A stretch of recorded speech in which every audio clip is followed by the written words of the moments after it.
Social scientists will tell you that what is true about a people is very important, the actual measurable truth in any society. But so is what a people believes to be true about itself. And I want to spend a lot of time with the panel on that, because if you theme a conversation reclaiming the American dream, a lot of it, if you're going to talk about a dream, has to do with people's imagination and imagining themselves into the future. The idea that this country has no rigid class structure, that you can rise above the circumstances that you were born into. And for parents, the idea that your children can and will do better than you did is so deeply embedded in our notion of who we are, the stories we tell ourselves about ourselves.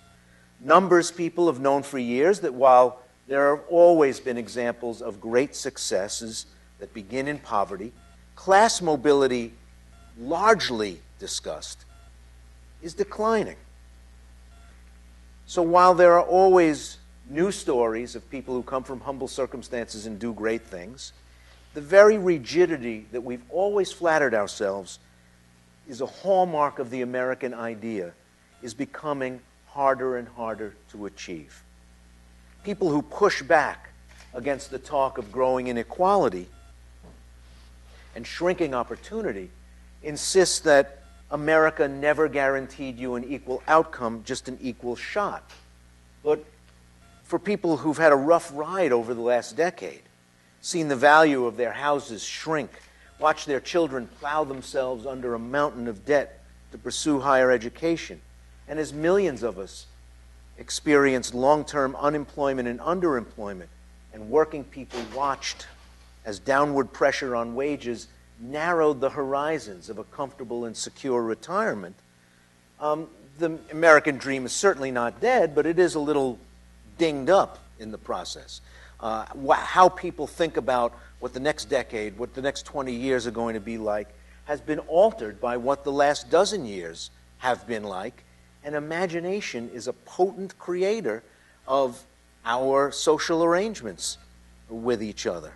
And since I have an economist sitting right next to me, Alice Rivlin, let me start with you. If you believe that there's a point in heavily investing in your future, is your behavior different from if your expectations are low? In the micro, not in the macro. If you think that your house is going to be worth more 5 years from now than it is today, will you put a different kind of kitchen in when the kitchen needs updating than if you don't think it's going to be? If you think getting more education or training is really going to change your life circumstances and raise your wages, will you invest in that in a different way than if you don't believe that's true? Yes, clearly so. I like your second example better than your first one, that people have to believe that it is worth taking making the effort to get to college, to work hard, to get the degree, and that eventually they will do better than people who don't do that, or who drop out of high school, for example. And that's actually true. It's true now, and it's been true for a long time, and I think we need to emphasize it. I don't like your other example about the house, because that got us in terrible trouble. But if you're making microwave ovens in Louisville, you want people to believe that they should update their kitchen. You want people to update their kitchen because they want a better kitchen and because the house will be more valuable if they do. You don't want them to believe that house values go up every year forever. It was that belief and the whole bubble that was built on top of it that basically got us into trouble in the last decade, and I don't want to perpetuate that one. I worry because Americans work really hard. I've been lucky enough to live overseas, and they just believe that their work creates possibilities for themselves in a way that a lot of people in the rest of the world don't or haven't or are just starting to believe. And I worry, Rick Smith, that if they stop believing that, they may order their daily lives in a very different way. Well, maybe you're right, Ray, but it is true that there are numbers that will show you that the number of hours worked per year by an American couple, and particularly American workers, is certainly greater than it is in Germany or in Scandinavia or in most of Western Europe. Maybe not true in Japan so much, but in lots of the other advanced economies, we're working longer, and in many instances, particularly in comparison with Germany, middle income people are working for less. I think Americans at the moment are not going to change their behavior because they're so insecure. They're economically insecure. They're worried that they can't afford their current standard of living. They're worried that their kids are not going to live better. They need to save money for their kids' education. They need to save money for medical problems, and they need to save for their retirement. So, I mean, people are investing enormous amounts of work, and it may not be from the positive belief, oh, this is a great investment. It's more out of the fear that if I don't do it, I'm going to be in worse shape, and particularly when you have stagnant wages at the middle of the economy for such a long period of time, for 30 years or so. I mean, that fear is motivating people as much as the hope was in the other part of your question earlier on. Well, those stagnant wages are a big part of the conversation, and I'd like to turn to the elected officials next, because the share of a new dollar in the economy that goes to the top couple of percent is much higher today than it was back during the era that Rick Smith was talking about earlier, when middle-class wages were rising and productivity was rising, and a lot of people look back on those days as pretty good days. And I'll get to the nostalgia and all that and the problems with that. But if there's a new dollar of profit in the economy now, it gets heavily distributed upward, even during a time of rapidly increasing productivity. Is that a proper line of inquiry for our politics? I don't hear elected officials talking about that very often. It may be because the couple of percent where that new dollar goes is heavily where their contributors are, but I think that may be too cynical. I don't know if our politicians feel free to have that kind of discussion. Well, I think there are a couple of different parts of this. One of them is certainly that in our political system today, I mentioned it was because of primaries partly, looking over the shoulder at the hardliners, the Tea Party people who, aren't representative of where the American people are, but they can knock you out of the political system in the primaries. That's part of the problem.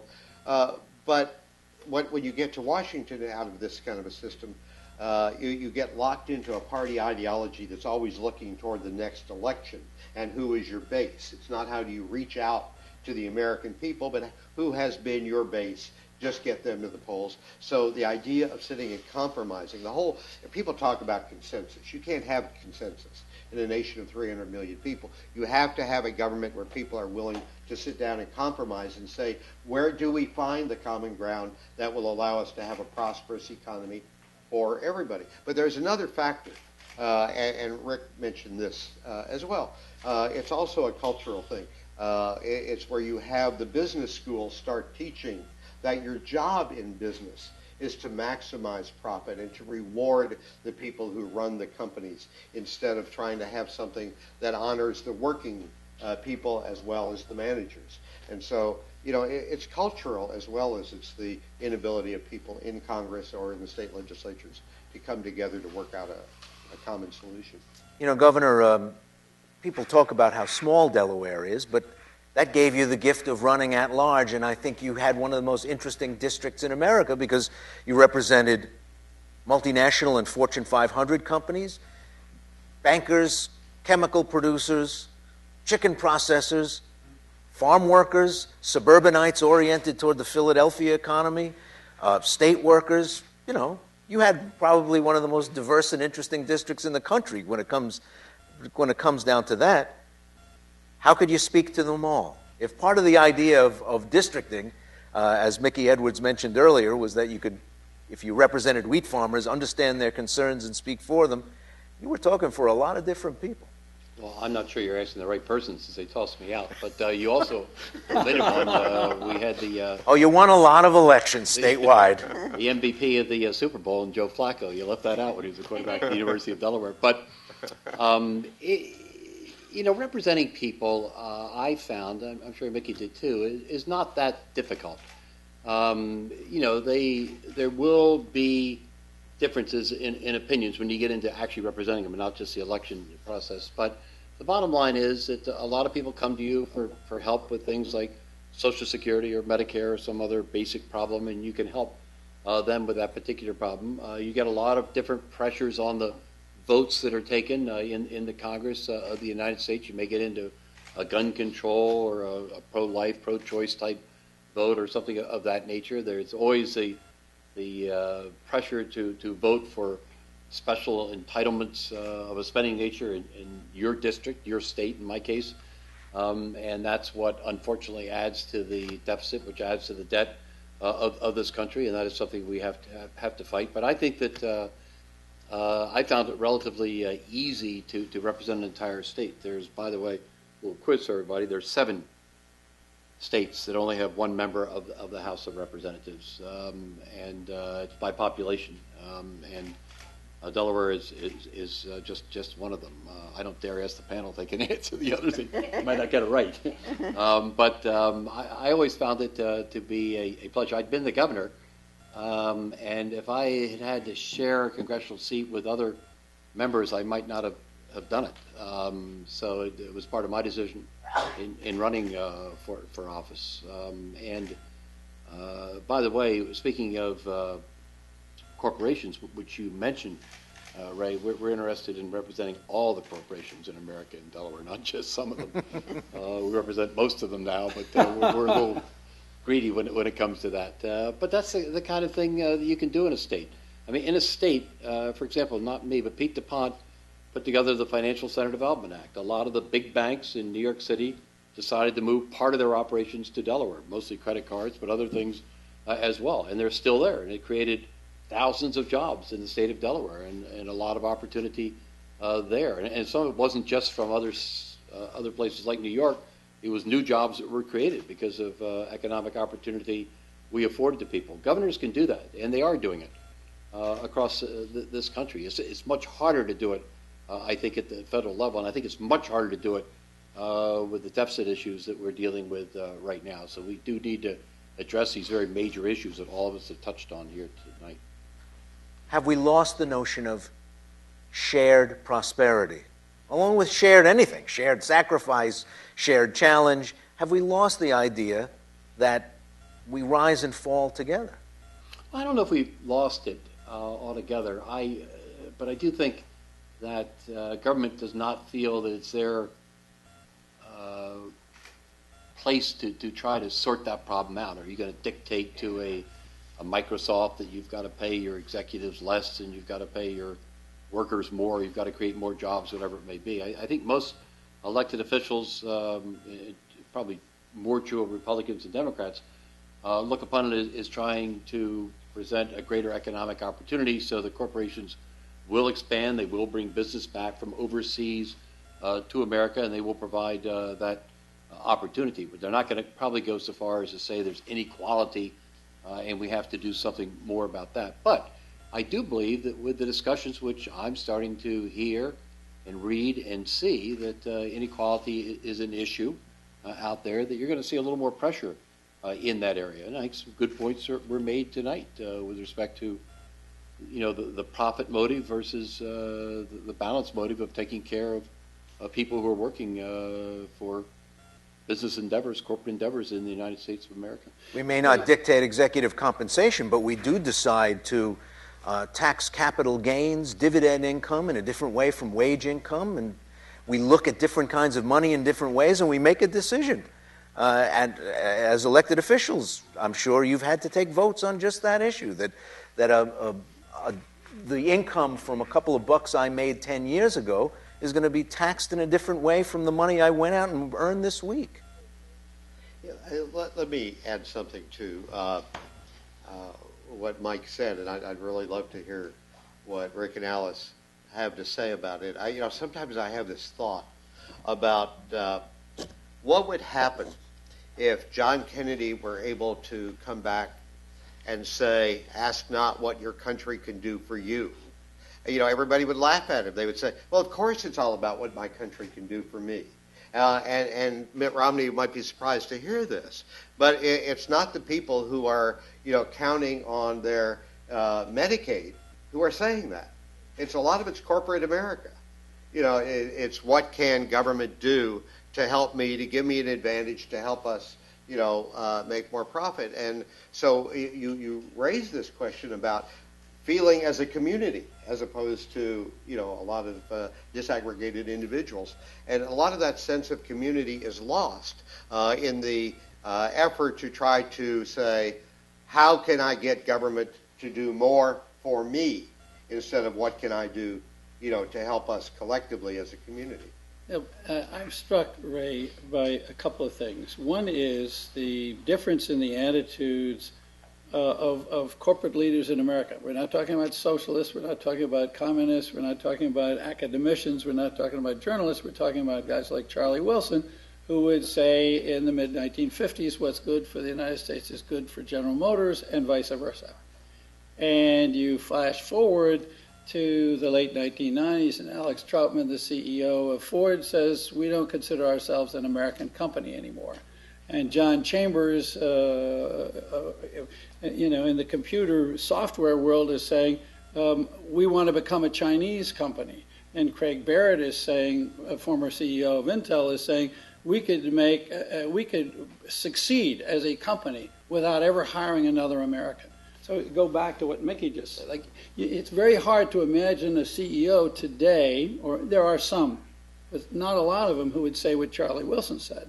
By the same token, it's pretty hard to imagine go back 40 or 50 years, 30 or 40 or 30 years even, and find CEOs saying the kind of things that are common today. So this comment about what business is expecting has a great deal to do with the inequality, and that has a great deal to do with political power. There's no question that since the late 1970s that business interests have been far more effective in making their case and getting laws and regulations or getting deregulation that they want than the middle class has been, and that consumer movements or labor movements, which were influential before, have been able to do in the last 20 or 30 years. The public's voice, the middle class voice, is not being heard. People say money talks, and Congress listens. I just want to introduce a few reality checks here. We live in a global economy, and we must compete in that global economy. And Charlie Wilson notwithstanding, remember what happened to the American automobile industry. It nearly went under and had to restructure drastically because it wasn't making very good cars, and it was paying unsustainable wages and pensions, which didn't allow it to compete in a global marketplace. We have to face those kinds of realities. We can't go on living as though it were 1950 or 1960 and nobody made good cars except us. Yeah, well, it's amazing that Daimler-Benz and BMW are actually paying more to their workers than General Motors and Ford are paying to their workers, and they're competing very well in the globe. So it's interesting. Is it just, you may be right about the pension plans that we had, that imagine somebody would start working at age 18 and retire at age 50 or 55 when life expectancy was 65. Yep. Is no longer sustainable in Right. a period where life expectancy is 80. And there's no question that we have to make an adjustment to that. And our mayors and our governors are facing this now. Absolutely. It was very easy to give in to pension demands and create systems that are not sustainable without raising taxes more than you conceivably can. Sure. But it's also possible, as the Germans have shown, to pay higher wages and share more of the prosperity than American corporations have done, and to compete very effectively, thank you very much, in today's global economy. And we're coming back to that, I think. And some companies, General Electric particularly, is making a big deal of bringing manufacturing back. But it's got to be sustainable in a global economy. And what we were doing in the days of before our industrial leadership basically collapsed for a while was not sustainable. But was it not sustainable because of the raw numbers involved? I don't know whether we're talking about the chronology in the right way. You talked about those payments not being sustainable and we weren't making good cars. Maybe they weren't sustainable because we weren't making good cars. The Mercedes-Benz workers, as Rick Smith mentioned, do expect their pensions, and I don't think there's any question that they're going to get them. Well, I'm not arguing for either bad cars or low wages. No, but that's why the industry created, not because they were overpaid. I am arguing against the nostalgia for the great days of the great American manufacturing corporation, which paid high wages and had high pension and health benefits and didn't really compete in the world economy. We can't do that anymore. But Alice, you do have to confront the German example. I mean, the Germans are doing it today. This isn't back in the post-war period.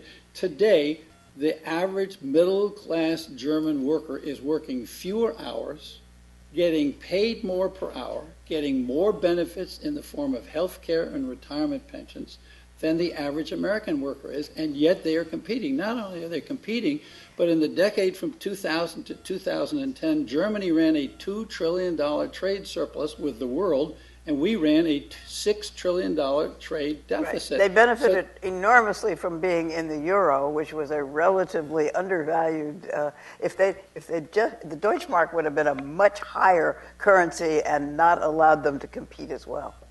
And they've diversified as well. I mean, they're making Beetles in Hermosillo, Mexico, and not paying what they pay in Wolfsburg. They're playing that game as well. But back in Germany, things are looking pretty good. Could I just add one little thing, a little very different twist I mentioned when I was up there earlier, and that is the education in America today. One could argue whether we're educating in K through 12 better than we used to or not. I don't know what the answer to that is. I think if you want to get a good education, you can. But I have become increasingly concerned about the cost of higher education. I don't know what it costs to go to NYU, but I bet it's a pretty penny if I had to guess. And these young people are looking for scholarships and grants and working and whatever it may be. But then there's a whole group of kids who may not be quite at the level of being able to go to an NYU or some other good college, and they just aren't going to put up the money to do it. And as a result, I think you're getting a whole middle-class group of people who are being less educated in America today. And I do believe that the community colleges fill in a little bit with respect to that. And I do believe that some of the schools that can afford it with their scholarship programs are helping a great deal. But having said that, I still think there's more and more young people who are not benefiting from education. Well, they're the ones who are going to perhaps blossom in college, become an engineer, make the better car or whatever the heck it may be. And I think we need to pay attention to this in America. It's going up 3 times. It's gone up faster than the rate of anything else. Health care as a cost of living measure. It was mentioned by Ms. Hurley at the beginning that I'm an alum. It's a good thing I'm an alum from back then because I couldn't go now. Right. My father was a barber. We lived in a small apartment in Brooklyn. They had something called the Basic Educational Opportunity Grant. I don't know if you guys were members when Ronald Reagan took office, but it was one of the first things he got rid of, and it was the only way I was able to pay my tuition at NYU, and I think the government made off pretty well in the dividends in the years since. If you want to, I'm not going to show you my W-2s, but they have definitely made off very well. But I think it's an example of a sense that we had that we may not have anymore. What's interesting is there are any number of studies that will say, we used to think of education as the great leveler. Governor, I mean, you're talking about it. This is the way up. This was the ladder in which people got from the bottom to the middle and from the middle to the top. This was the great opportunity. There are ample studies today that demonstrate that education, particularly higher education in America today, is the great divider. It is actually adding to the widening of the class and income gap for precisely the reasons you're talking about. That middle class and particularly working class families simply can't afford it. They don't. It's not a question of the tuition and the scholarship. It's simply written off. Maybe they get a year or two of community college, or they get a year or two of technical training somewhere. But they're lucky if they get that. Lots of them can't get to that threshold, and that's widening the income gap and the potential gap and the opportunity. Because you hit it right on the nail at the beginning, Alice. That our notion of the American dream is opportunity. Right. We don't guarantee outcome equality, but the theory was at least we guaranteed you a fair start in the race, and that's getting harder and harder to sustain. We'll start taking questions. Yes, and tell us who you are, and if you want to direct your question to a member of the panel, please do so. Hi, Charles Cummings. I work for Counterpart International. The talk of Germany is really interesting, and I think we need to be careful here not to just grab one part of Germany without looking at the whole. Are Americans willing to, for instance, have 20% lower home ownership rates, live in apartments and houses that are a fraction of the size that they currently live in, consume much less, have middle-income people ride bicycles and public transports to work? We can't even get higher-income people to ride public transport in D.C. So this idea, and I, having lived in Germany, had a German girlfriend, and vacationed in Germany several times, it's a great country. Having said that, it's difficult and it's hard to be cogent to just take one aspect without looking at the whole of how Germans live. And you can't just take the good stuff. And of course, in my opinion, as my view, yeah, taking public transport and cycling and living in smaller places is good, but a lot of Americans, they want huge houses to consume a lot, and they want to drive vehicles, where most Germans have a vehicle, one per household, and they wouldn't drive it to the post office. That would be for walking or taking public transport in your daily activities. So just elaborate on maybe the international context and how we can really do realistic comparisons. You wonder if all that walking adds to the health improvement among the Germans, so that is one of the reasons why their health care costs. I mean, so the interactions, I think you added a good dimension, and I appreciate your addition certainly to my comments. Yeah, didn't mention the taxes are very much higher than ours. The taxes as well. are much higher. On the other hand, the social safety net is much larger. Yep. And the Germans, when we hit the wall in 2008, what did the Germans do? They came up with a short week. And so instead of laying off millions of workers, everybody went from a 37.5-hour week, which is their equivalent of our 40 hours, back to a 30-hour week. And they were able to do that, by the way, because management could negotiate with very powerful trade unions, and they could make these agreements. So these things are organically connected within the cultures. All I was trying to point out was that the outcomes that we see as sort of inevitable in America as a result of globalization and advancing technology and the market forces don't necessarily produce the same results elsewhere. So maybe we have to look at the way our culture operates and compare it with the way another culture operates. And you've added to that very helpfully. Anyone else? Yes, ma'am. Wait for the mic. Okay, I'm Elizabeth Sherman. I'm a professor of American politics at American University. I want to thank all of you for this very illuminating discussion. But to get back to the issue of polarization, one of the things seems to me that the parties have divided on taxes. And it seems to me that we have had a very low rate of taxation over the past 10 or 20 years. And as was pointed out, especially for the upper level of income earners, and also taxes on capital gains. So as a result, I think we've seen a terrible situation. You mentioned it, Ray, where we've seen wonderful programs to support college students, to support tuition. Those have gone by the wayside. We've seen infrastructure that has deteriorated. So it seems to me that our level of taxation is just not sufficient to pay for the social programs, nor to pay for the continuous wars and high military spending that we claim we want. I think that, we've got to really ask why our elected public officials have allowed this horrible situation to come about in the first place. That's of course Well, that's of course yours. That's my question, right? Well, first of all, it's true that we do a lot of things that are off budget. The wars that we're in cost us a lot of money, whether we put them on the budget or not. And we do have programs, the ones that allowed Ray to go to college, that do need to be protected, and in many cases, what we spend on them increased, and we have to pay for them. At the same time, and I think Mike would agree, one of the things that happens when you're a member of Congress is that you have a steady stream of people coming to your office to plead for a particular cause, almost all of which are valid.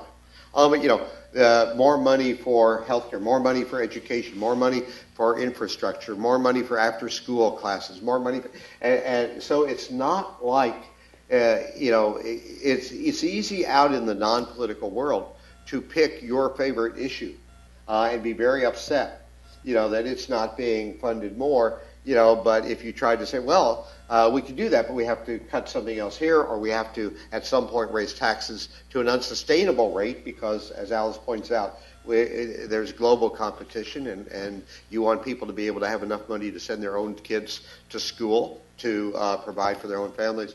So I would just say that while nobody's been more of a critic of the way Congress operates than I have, it's a real tough job. It's not choosing between good and bad. It's choosing among very many goods, and it's hard to do. I had dinner about 2 weeks ago with about 40 or 50 ex-members of Congress, all of whom now can solve the problems of budgeting.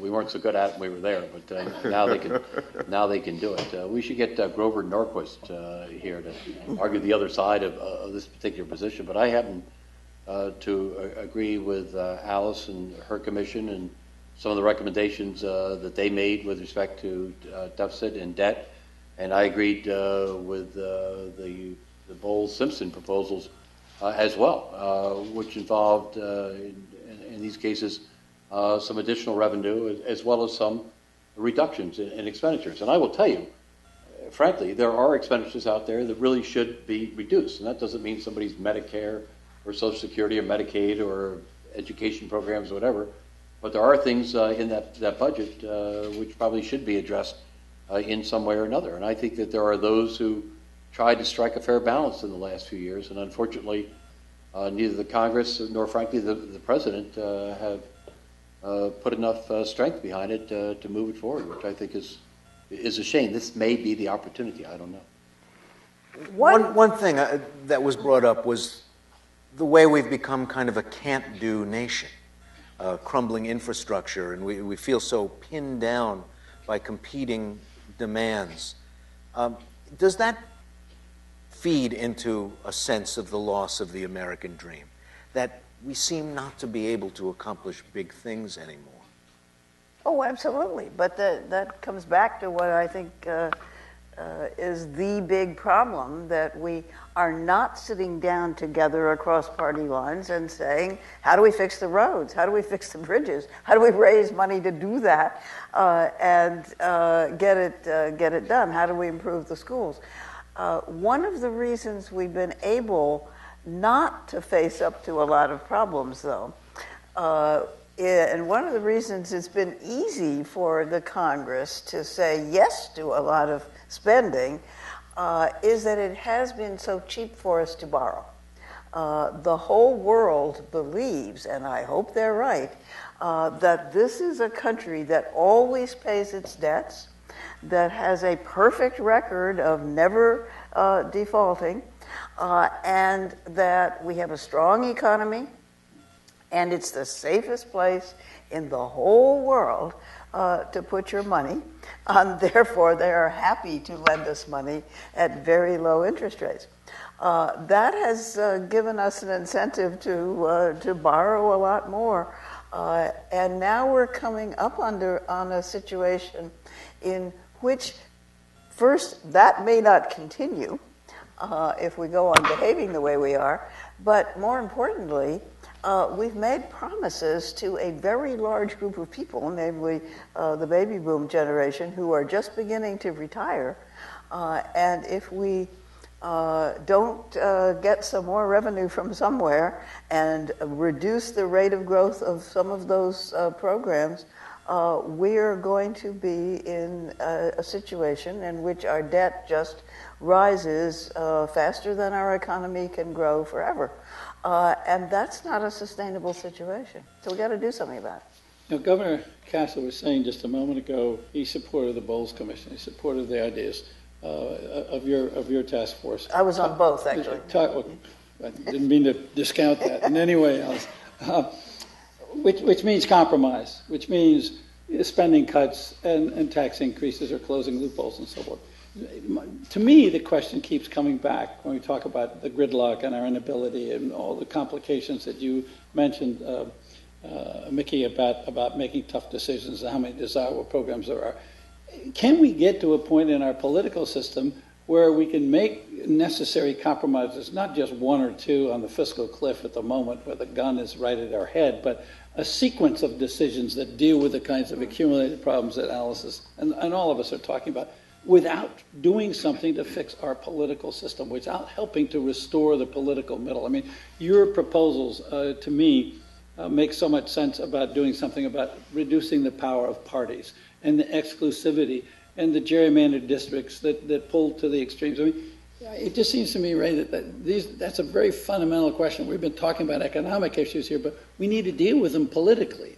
And we're really in a political system that keeps throwing up the same sets of deadlock again and again. But does that deadlock, does that inability to compromise, does that polarization grow out of the frustration, the fear, the disappointment that leads people to have such tremendously divergent views of the same landscape? I'm just wondering, which is the chicken and which is the egg? If you graph the rising political polarization, you can also graph against that the stagnation of wages, the loss of value of people's homes, a lot of things. People are pretty panicky and with good reason about their future. Yeah, democracy depends on strong debate, dissent, disagreements, vigorous exchanges about different points of view. What's missing, you're right, I mean, there are these strong views, people afraid of this, or other people afraid of the opposite. What's missing is the ability, after you have fought it out and gotten as close to your goal as you can, to finally sit down and compromise. To compromise requires you to not demonize the people whose views are different from your own.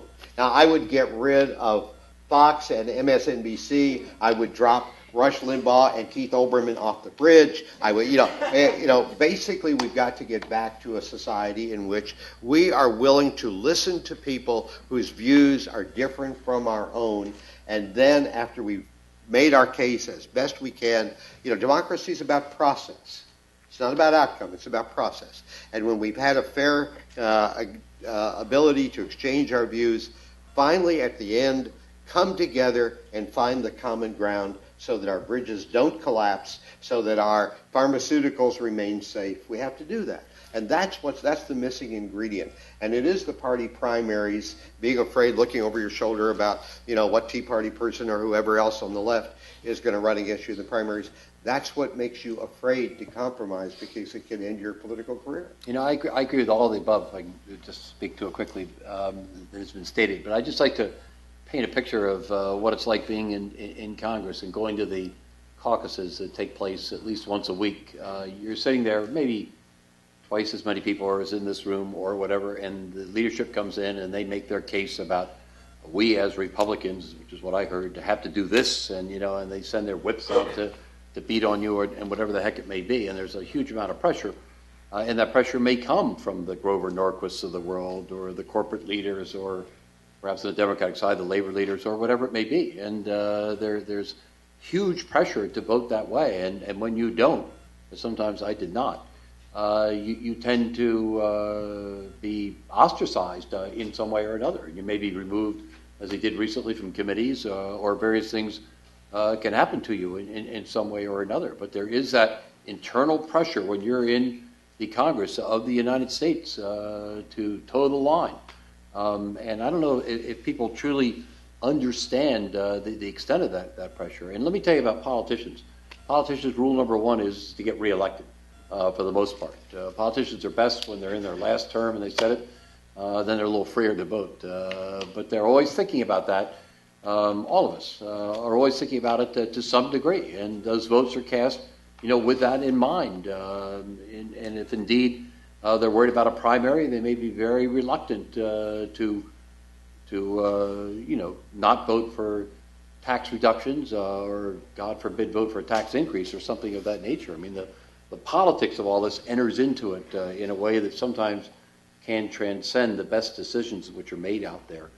So it's nice to think we're for the people. And I'll go back to what I said earlier, and that is I think it's up to the voters of this country to say, I am tired of you, Mr. or Ms. Politician, taking these positions with which I simply don't agree and being so inflexible, and I'm not going to support you in this election. I'm not going to contribute to your campaign.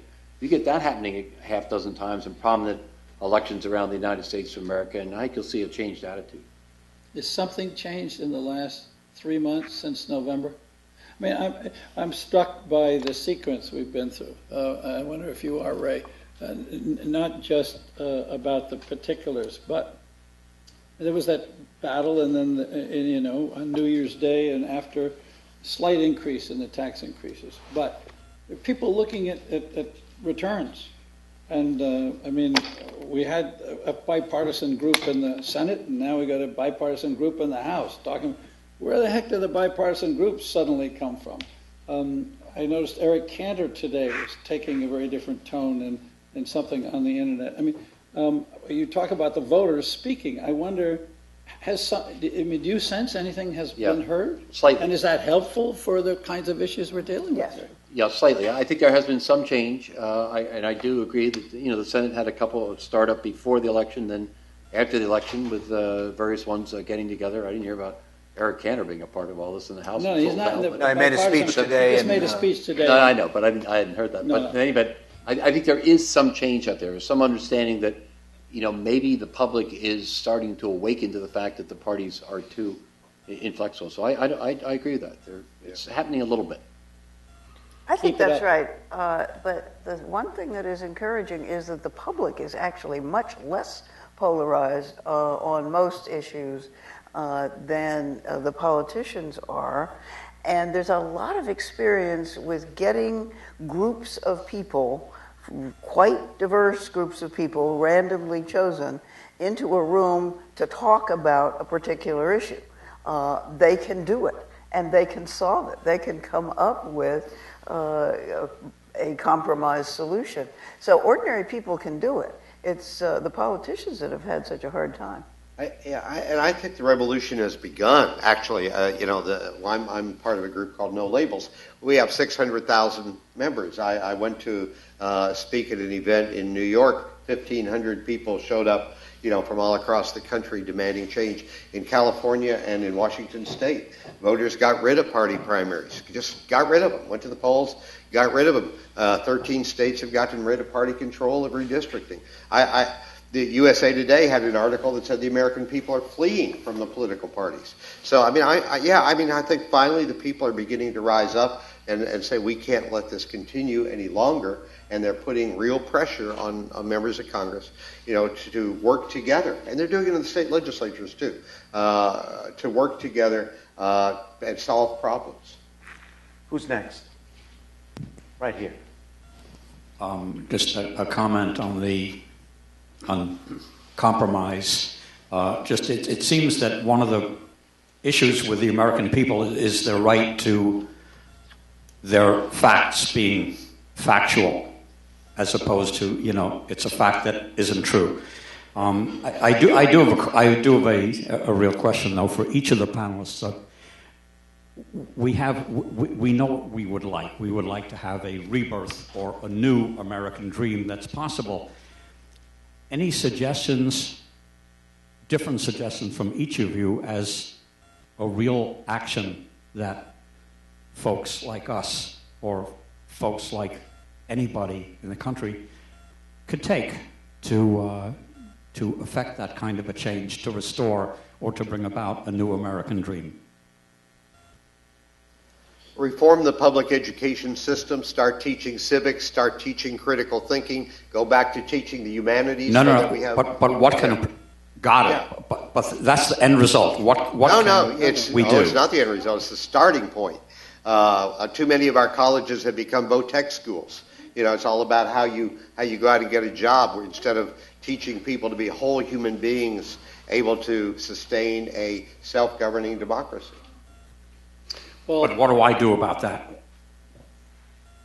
Just in terms of what you could do as a shopper, you could patronize companies that treat their employees better than companies that don't. If you do I find out who they are? I'm going to tell you. If you put Costco and Walmart right next to each other, they're both big box retailers. All right, Walmart has cut back its health care benefits for its employees.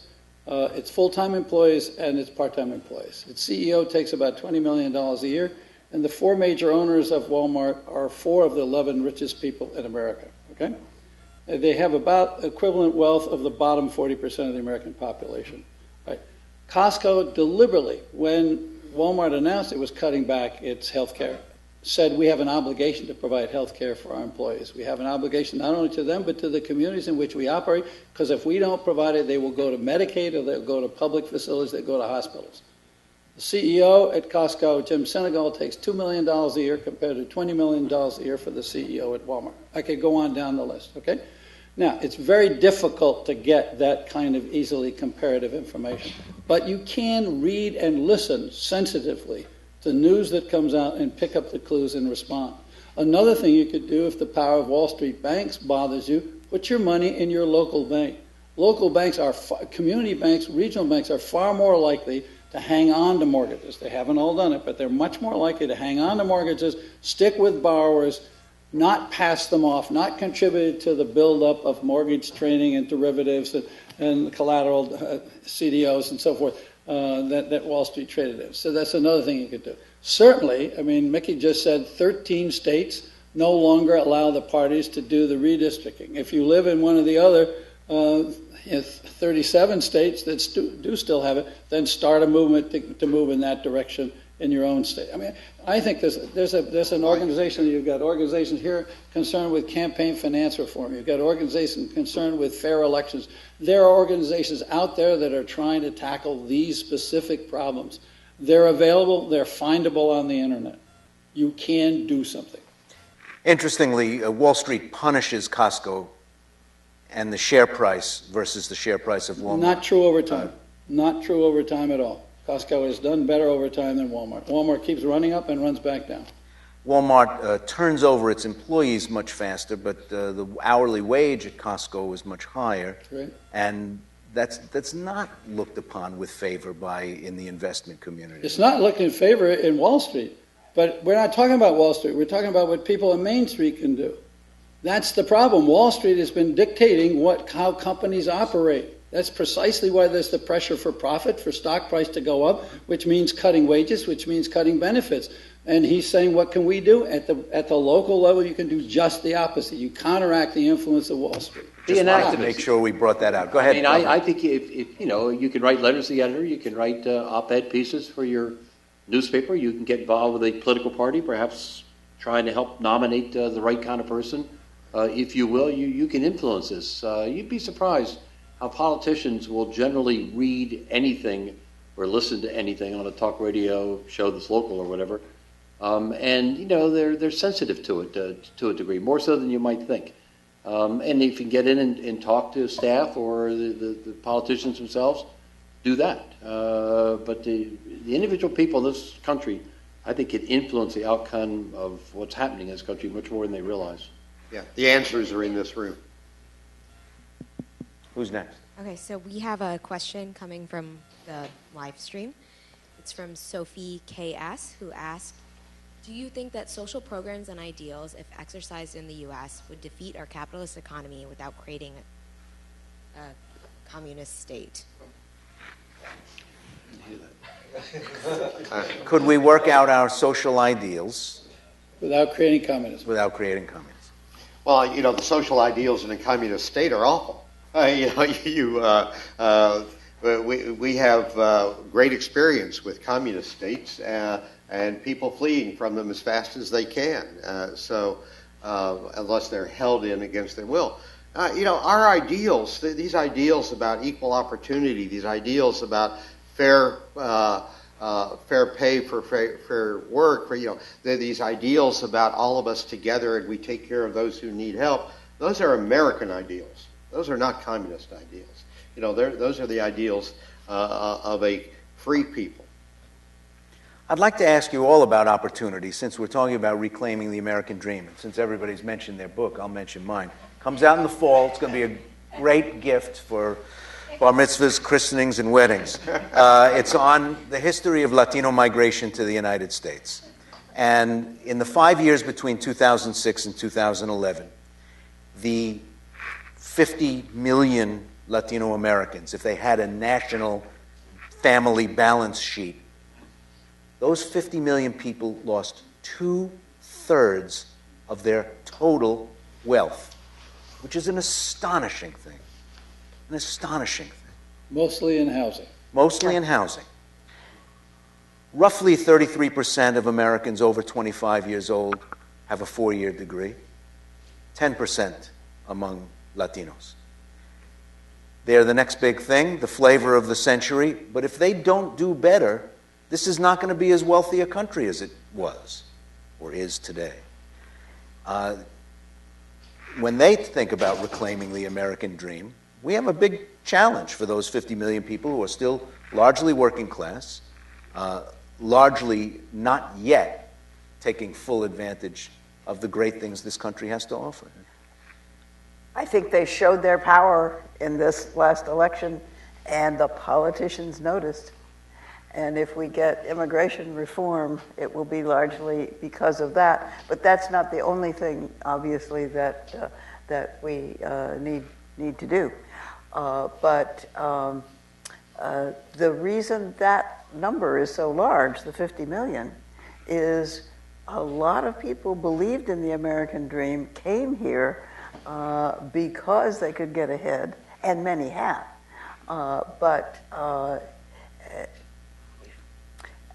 I think it's a little hard to take this great recession that we haven't pulled out of yet, and the impact that the crash had on housing as somehow this is normal and forever.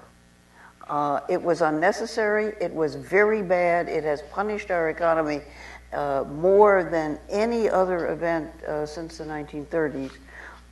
But we are pulling out of it. I think that's true, Alice, but to go to Ray's point, homeowners in the late 1980s owned, all homeowners, not just Latinos, according to the numbers that I read, owned 70% of the value of their homes. The banks owned the other 30%. By 2009, homeowners owned 40% of the value of their homes. Most of the value of their homes was taken out before the crash in equity extraction. People were borrowing on their homes, or they were floating, second mortgages and home improvement equity. Out of a $20 trillion housing stock, that's $6 trillion of accumulated wealth. And we can recover from the recession. Not easy. But it's going to take decades to replace 30% of the ownership of American homes. So if you're talking about the bedrock wealth of working and middle class Americans, that's it. And it's going to take a very long time to rebuild. Right, but why was that, Rick? It was because people overconsumed and used their home equity as a piggy bank. Well, that's one answer, but the other answer is their wages were level and the cost of living was going up. So they had to get money from somewhere. And in fact, Alan Greenspan and the Fed encouraged them to borrow on their homes. Alan Greenspan was delighted, and I got him quoted in my book, talking about how great it was that people were drawing $750 billion a year out of their home equity, because that was the purchasing power that was driving the growth of the American economy in the 2000 decade. Alan wasn't always right. No, well, let's shake on that. He was quite wrong on that one. It was a big mistake. Absolutely. I couldn't agree. But it happened. And it happened with the encouragement of the government. It happened with encouragement of financial experts. It happened with encouragement, frankly, of a whole lot of mortgage brokers that fleeced people. It happened through people's ignorance, and it happened through people's stupidity. Absolutely. And it should never have happened. But we are where we are. And the question now is not whose fault it was, but what do we do now? Take one more question, and then we'll get final comments from our panelists. Yes. Hi, I'm Larry Noble with Americans for Campaign Reform. And there's been a lot of talk about the dysfunction. And there's been mentioned, the campaign finance system has been mentioned. But I think you really need to go a little bit deeper into this. Because the dysfunction that we're seeing is not just on some philosophical dysfunction. It actually gets down to the specifics of what legislation is going to be voted on, what issues are going to be discussed in Congress. For example, when we talk about Medicare, if you want to know one of the reasons why the federal government being able to bargain with pharmaceutical companies is not on the agenda, look at where Big Pharma gives all of its political money. So I think we have a real power inequality in this country that isn't going to be cured by people just saying, let's all just try to be more open about things, let's all try to reach across party lines. While all these debates are going on, you have Wall Street giving a tremendous amount of money to both parties, and certain issues are off the agenda because of that, because as was said before, members of Congress want to be reelected.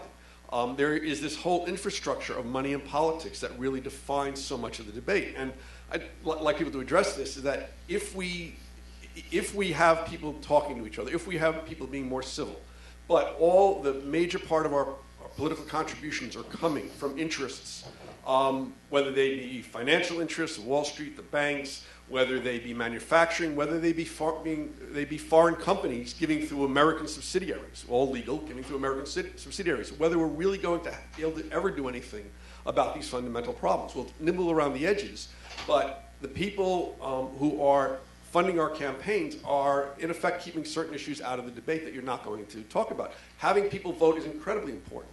But if you really don't feel like you have a say in your vote, or you have a say after you vote, because, in fact, your member of Congress is going to listen to the person who collected $500,000 rather than listen to you, are you really going to be that inclined to vote? So isn't there a basic problem with the infrastructure that we have now, the campaign finance infrastructure, that is just so limiting the debate that we can have about the actual issues that we really have to do something about it?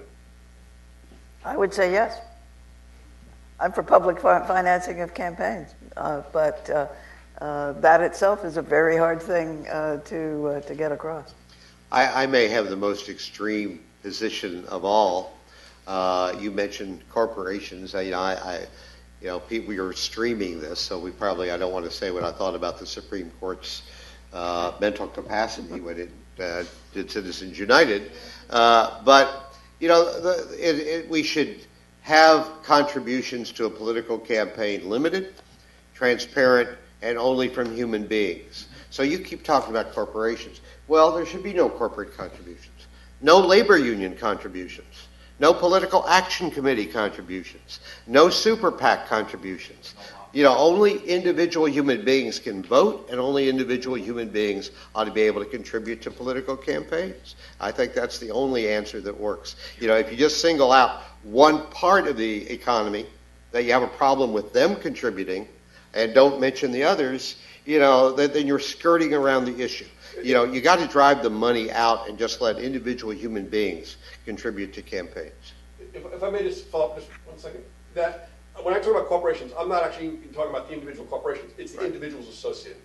It's the fact that people get $2,500 or $2,600 now per election, $5,200, can over $100,000 overall in an election cycle, when the average person can't give $50 or $100. Yeah, I loved it. I don't remember when Mike started, but I loved it that when I ran, the limit was $1,000 per individual per cycle. There was no corporation couldn't even give you a postage stamp or a chair for a member of your campaign staff to sit in, and it was all reportable. And that was a far better system. But I think you've got to drive the money out from all of these different sources, and just say, let individuals do. And by the way, we look at the campaign problem, finance problem, backwards. We start with, gosh, campaigns cost a lot of money. Where should the money come from?